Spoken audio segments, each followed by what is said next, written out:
மணிரத்னம் அவர்களின் தளபதி படத்தில் மம்பூட்டி அவர்களின் உதவியாளரில் ஒருவராக நாகேஷ் அவர்கள் வருவார்.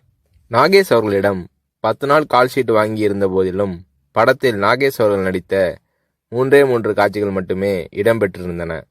பிறகு ஒரு நாள் ரஜினி அவர்களை நாகேஷ் சந்தித்த போது, மணிரத்னம் என் கால்ஷீட்டை வீணாக்கிவிட்டார், இன்னும் சில காட்சிகளில் என்னை பயன்படுத்தியிருக்கலாம் என்று நாகேஷ் அவர்கள் தன்னுடைய ஆதங்கத்தை வெளிப்படுத்திய போது, ரஜினி அவர்கள் பதில் ஏதும் சொல்லாமல் புன்னகை புரிந்தார். அவ்வளவுதான். பின்னர் தான் நாகேஷ் அவர்களுக்கு ரஜினி அவர்களின் மௌனத்தின் அர்த்தம் புரிந்தது. ரஜினி அவர்களிடம் பேசிக்கொண்டிருக்கும் போது அங்கே இல்லாத 3வது நபரை பற்றி குறை சொல்லி பேசினால் ரஜினி அவர்கள் அதை விரும்புவதில்லை. 3வது மனிதரை பற்றி பேசுவதோ விமர்சிப்பதோ நாகரீகம் இல்லை என்பது ரஜினி அவர்களின் பாலிசி. இது நாகேஷ் அவர்களுக்கு தெரிய வந்தபோது ரஜினி அவர்கள் மீதான மதிப்பு நாகேஷ் அவர்களின் உள்ளத்தில் பல மடங்கானது.